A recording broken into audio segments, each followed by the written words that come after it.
So y'all fucking laugh now, but this is gonna make a damn good thumbnail when it comes out. So today's clickbait title video is brought to you by two of my favorite things: playing 60 card Yu-Gi-Oh decks and eating the booty. No, but seriously, today we're talking about 60 card deck viability after Grass is Greener is going to 1 next format. I know we've been looking at a lot of futuristic stuff. What the fuck is the word I'm looking for? Like Link stuff, and then we're looking at new format stuff. It's just what the game's going to be. There's nothing going on right now, so what better place to look than to the future? So today, let's talk about 60 cards and whether or not there'll be a thing after the list, which, spoiler alert, the answer is actually probably no, but there could be a middleman, a middle ground we're looking at that could hold potential.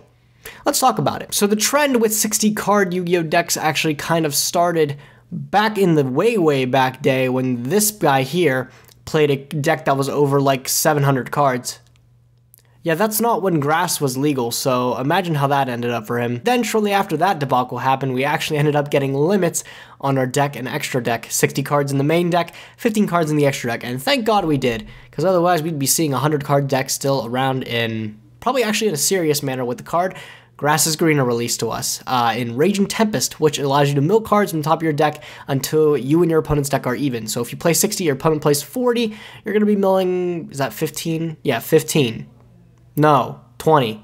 Fuck, I'm stupid. You're going to be milling a hell of a lot of cards, and that's where the 60 card deck trend kind of came to be at a pinnacle with the release of that card, and with options like Left Arm offering to us, we had consistent ways to get to this card to be able to mill that huge amount of cards from our deck to the graveyard. And with cards like Snow, cards like Woof, all being really great utility cards that do something when they're sent to the graveyard, we actually had a deck on our hands.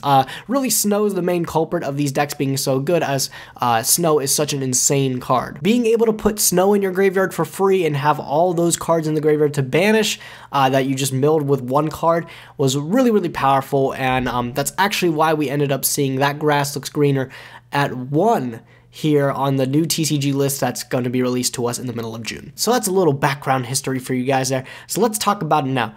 Where do we go with Grass is Greener at 1? A lot of people would highly suggest just reverting back to the standard 40 card decks that we saw a lot of before. It's just the more appropriate number now. You're not going to always be seeing Grass is Greener. Going from 3 copies down to 1, as everybody knows, that's a huge consistency detriment. So we're not going to be seeing Grass is Greener a lot more in those 60 card decks, which if you're playing 60 card, you desperately need even that little amount of consistency you can get. Let's also remember with a card released to us quite recently, Ash Blossom and Joyous Spring, we saw a lot of people shy away from playing Left Arm Offering, as if you would play Left Arm Offering discarding 2 cards and then your opponent would just ash you, you're at a whole lot of advantage there, and it just does not look too good for you. So where do we go from there? I think a lot of people will agree that the viability of 60 card decks is definitely hurt. I don't think it's actually existent anymore, but I do think we find a comfortable zone in something a little bit unparticular, and that's a little bit different of a deck count. We're going to just King Solomon it up here, cut it in the middle, and we're going to play 50 cards out of a 60 card deck. I remember I had a couple friends testing 50 cards back when 60 cards was still a thing, and just finding that 50 cards was actually a pretty optimal number, as you were able to see some of those crucial cards like That Grass Looks Greener, Left Arm Offering, Brilliant Fusion, all the more often just by cutting 10 cards out of your deck. And you still get that huge boost from Grass is Greener, as you're still able to mill 10 cards from your deck at minimum if your opponent doesn't go first. So you're really not losing too much by cutting 10 cards from your deck. You're only gaining a lot of consistency, which is really well needed. And I think moving forward, a lot of people are going to be testing that out, because now when you're less consistent to get a card like Grass is Greener, a lot of people are going to be looking at different options to mill cards from their deck to the graveyard. Obviously, Lightsworn, that's way too old school. We're talking new school stuff, and I actually have a few combos that will mill 10 cards out of your deck with a card like Bujintei Kagasuchi by using the Zoo engine, something that was popular in 60 card decks already. I'm not going to show you guys the one that mills 10, as it's a little bit more difficult. If you guys really want to see that, let me know. But the one that mills 5, you can easily replace Emerald in any given combo and just make Bujintei Kagasuchi instead, milling 5 cards from your deck, which in a 60 card deck where you're trying to get cards, or 50 card deck rather, in a 50 card deck where you're trying trying to get cards out of your deck, you're really not trying to put them back in with Emerald.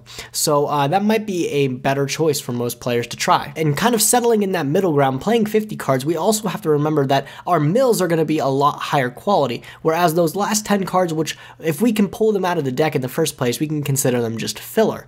We can actually increase the quality of our mills, which will be milling those snows, those woofs, all the more frequent to be able to get combo extenders or get really good cards in the graveyard that serve a purpose, i.e. snow. And I think a lot of people are just discounting these big main deck sizes, that people are going to think, oh, grass is at 1, no one's going to play that shit anymore. Ash Blossom's out, who's going to play grass? Right? And I think that is what a lot of 50/60 card players are going to capitalize on, is that surprise factor, like, oh, you still play that shit? And I think people are still going to make it work. I still think cards like Snow, cards like Woof, and just milling huge amounts of cards out of your deck to be able to get these cards active is still a very viable strategy, something that people should definitely be considering. And I definitely do think it is something people will be considering. So I definitely would look at it. I would definitely put some testing in. If you guys want to see some combos for it, hey, let me know. I'm still a huge advocate of 50/60 card decks, and I will be happy to share my knowledge with you guys. Now, I'm about to do something that I've never done before, and that's somehow tie in eating ass to a Yu-Gi-Oh video. Just give me a second. Eating booty right now is rather equivalent to the stigma of playing 50 card decks, because a lot of people will not try the fact to eat that butt, but when they realize it's pretty good for their partner. And I'm just gonna give up. This isn't working for me. Hopefully you guys enjoyed the video. If you guys liked the video, be sure to like the video, thumbs up the video, how expressed you enjoyed the video. Be sure to subscribe for the channel for more Yu-Gi-Oh content. And that being said, I love you guys. And coffee fee. That's a meme. Catch you guys next time. Thanks for watching, guys. Nim Nim signing out.